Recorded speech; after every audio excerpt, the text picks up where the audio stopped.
Sirena Salvolant te presenta de Valencia a Montcada.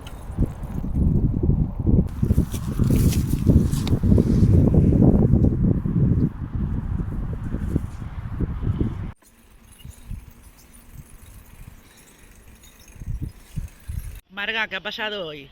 Pues mira, ha pasado que no nos hemos cruzado con nadie en la ruta. ¿Por qué? Porque no hemos mirado el tiempo y ponía que iba a caer un diluvio. Pero no ha caído. Entonces somos las únicas que hemos salido por imprudentes. Pero nos ha salido bien la jugada.